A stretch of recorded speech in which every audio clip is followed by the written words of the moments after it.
Dans cette vidéo, nous allons parler du Bitcoin et surtout de l'avis de Edward Snowden sur le plan secret des élites pour garder le contrôle.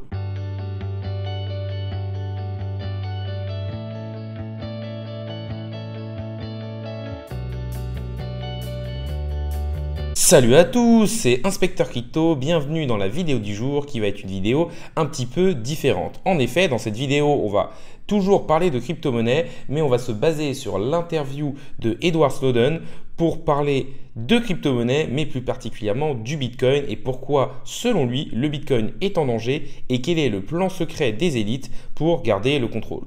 N'hésitez pas à liker la vidéo, à commenter pour me dire si vous aimez ce type de vidéo qui change un peu des vidéos habituelles et surtout abonnez-vous, ça soutient le travail que je fais et ça permet de donner énormément de force à la chaîne. Mais on va tout de suite passer sur le thème de la vidéo du jour, à savoir le Bitcoin est-il en danger et quel est le plan secret des élites pour garder le contrôle. Déjà, Edward Snowden, c'est un informaticien qui a dénoncé un système de surveillance de masse de la NSA. C'est donc un lanceur d'alerte. Pour lui, le Bitcoin permet de lutter contre le système actuel qui est très inégalitaire car il est totalement hors de contrôle des États. En effet, les États ne peuvent pas limiter les différentes personnes et les personnes qui ont le Bitcoin peuvent gérer totalement leurs finances avec leurs clés privées. Pour lui, les anti-crypto visent en majorité le maintien du statu quo car le système financier actuel les arrange. Ils vont évoquer par exemple la consommation énergétique de Bitcoin. Mais dans la réalité, la grande majorité de la consommation énergétique de Bitcoin est verte et en plus, ce serait de l'énergie perdue car elle n'est pas stockable. Ils vont aussi nous dire que les blockchains publiques ne permettent pas d'annulation, ce qui est faux d'un point de vue technologique car en effet, il est possible par exemple sur Ethereum, avec certains contrats intelligents, d'annuler certaines transactions. Il nous parle aussi des frais qui sont très élevés. Mais encore une fois, ce n'est qu'une idée reçue. Car avec l'émergence du Lightning Network, on voit que maintenant, on peut faire des transactions quasi instantanées et à très très faible coût en Bitcoin et payer dans énormément d'institutions différentes. Pour lui, il faut investir dans les crypto-monnaies pour leur usage et non pour la technologie. Par exemple, pour lui, Bitcoin est utile pour payer si, par exemple, des personnes n'ont pas de compte bancaire. Donc lui, il se dit que le plus gros problème, c'est surtout la financiarisation de la crypto-monnaie qui va l'unir. Car l'objectif des crypto-monnaies et de l'écosystème blockchain est une monnaie libre et la préservation de la vie privée.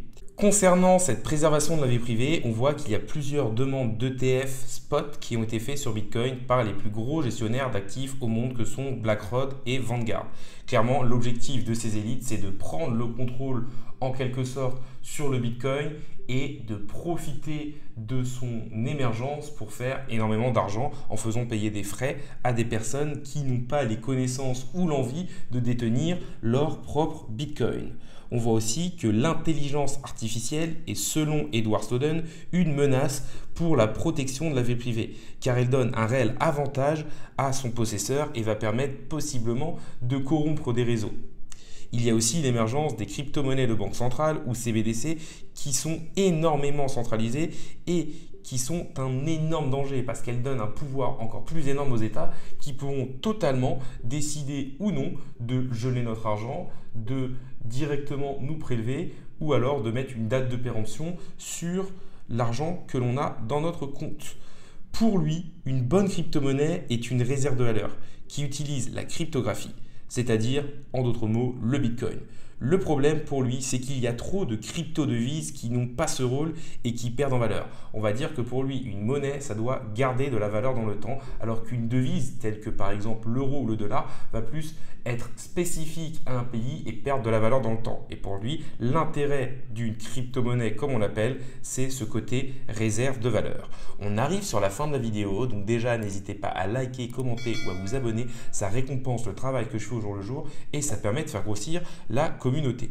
Pour conclure, on a Edward Snowden qui est un lanceur d'alerte qui dit que clairement les institutions veulent essayer de stopper la progression de Bitcoin pour garder le statu quo actuel car cela les arrange car elles sont dans une extrêmement bonne position où elles contrôlent la majorité des actifs dans le monde. La vidéo du jour est maintenant finie. Salut à tous et à la prochaine.